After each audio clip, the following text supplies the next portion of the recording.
mid and small cap indices have been enjoying a solid run since the 1st of April, since the rally really began. Mid cap index is up almost 11%. The small cap index is up about 16%. To talk about this mega mid cap small cap rally, we've got two fund managers joining in. We have Chandraprakash Padiyar, Senior Fund Manager at Tata Asset Management, as well as Anand Shah, Head PMS and AIF Investments at ICICI Prudential AMC. Gentlemen, good morning and thank you very much for joining in. First things first, I want to ask this question to both of you gentlemen on the quality and health of this rally and whether you still have ample opportunities and comfort when you look at the micro cap, small cap and mid cap screens. Chandraprakash, let's start with you. What have you made of this mega rally and does it still give you ample comfort and opportunities?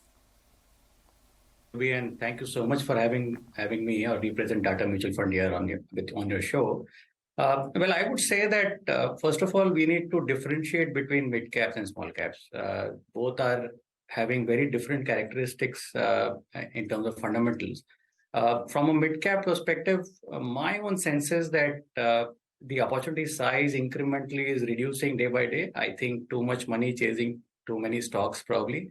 And this money flow continues. So having said this, I must one thing to highlight, when you look at the list of 150 names in the mid cap universe, which is from the 101st company to 250th company in the market cap ranking, the market expectations, or let's say Bloomberg consensus expectations, is something like 50 to 80% earning growth over the next 2 years.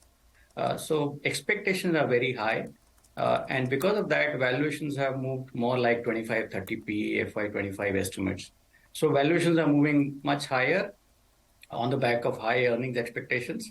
Coming to small caps though, you can still identify, there is still opportunity size where one can still probably look for or can identify companies available at 10p or closer to 10p. Okay.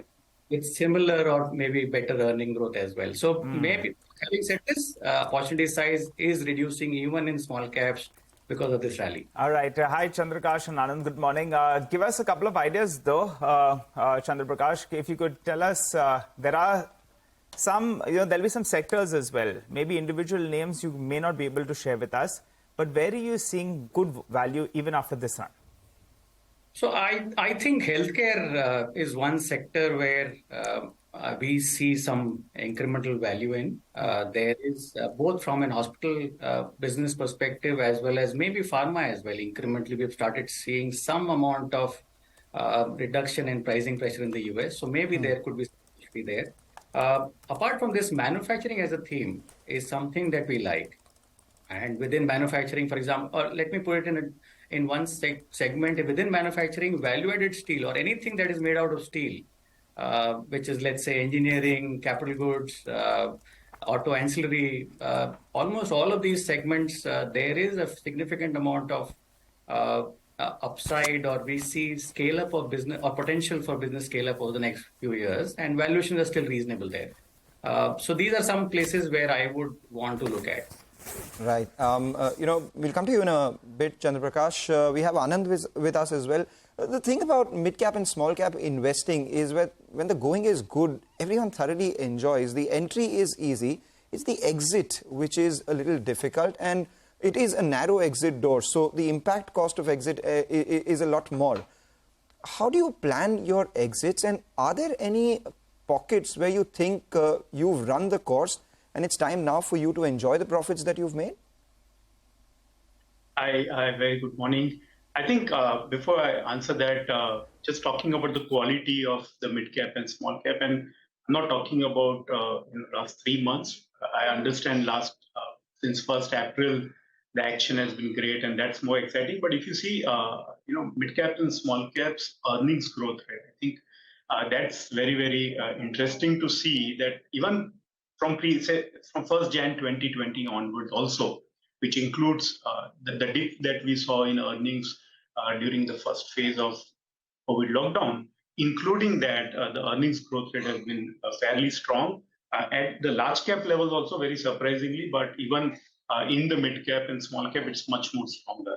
So when you look at valuations in mid cap and small cap, while the values are at new high, Nifty, mid cap, small cap, everywhere we are seeing values are at a new high. it's heartening to see that the valuations are not at the new high, especially when you look at price to earnings. While price to book we will be somewhere in the mid-range, but on the price to earnings basis also, Right. it's not very richly priced, or it's at a not new high in terms of EM. You're speaking about mid and small caps. What a poignant moment we have. EQ Lighting, an issue that was subscribed by 66 times, the highest in the last year or so, last 6 months or so. And it's had a bumper listing, 42% higher as against the issue price. It's 405 at listing itself. So stellar listing. Remember, the company was looking to raise about 350 crores via fresh issue, 257 crores by an offer for sale. Proceeds would be used, of course, for a new facility in Uttar Pradesh, which would give them a asset turn of almost 5 times, so 1,000 crore revenue potential from the new plant that they have. And they will repay some debt of almost 50 odd crores as well. The first 9 months of this year, they've done reported consolidated revenues of 241 crores, and this 40+% listing takes their market cap much higher. It's been an absolutely breathtaking listing. And I think this is one, after Mankind Pharma, this is probably the next stock on which there was absolute consensus that it's going to be a bumper listing, and that's exactly what we've got. That's what the grey market premium was indicating, so to speak. And we're on track for that. Of course, Mangalam and Nigel will be speaking with the management of this company in just a short while from now. So do keep your date with that on Chartbusters. But just to get back to the point, Anand, you were talking about the quality of the rally and the valuations. The sense I get is that you are not too perturbed with valuations just yet in the mid-cap space. Would that be right? It's slightly different to the sense that Chandraprakash gave us. I think just to go one step further, while on the overall basis valuations are not too high, they're not too cheap, and to that extent we need to go one step further and saying which are the parts of the economy or the markets which are expensive, or rather they're more expensive relative to the earnings growth they can deliver, and which are the parts which are relatively cheaper relative to what earnings growth they can deliver. I think that's a point Chandra also spoke, and I think clearly manufacturing is one space where we had a very, very difficult decade, and that's where we see opportunities across. We've been talking about manufacturing for the last 2 years, but apart from commodity manufacturers, steel and chemicals, but we are also moving value-added manufacturing, electronics manufacturing. Everywhere we are seeing opportunities. Some of them are expensive, some of them are still reasonable. Apart from manufacturing, any other sectors or area, Anand, that you'd like to flag off right now? I mean, Chandraprakash mentioned he's quite interested in healthcare as well. What else? I mean, mid-cap IT has been another phenomenal space, right? So maybe a word there. While the large caps have been struggling a bit, some of these mid-cap IT stocks have been absolute blowout wealth creators. No, indeed. And they can manage the difficult macro a little better given the size at which they operate. But I think very clearly the other space which we like is financials.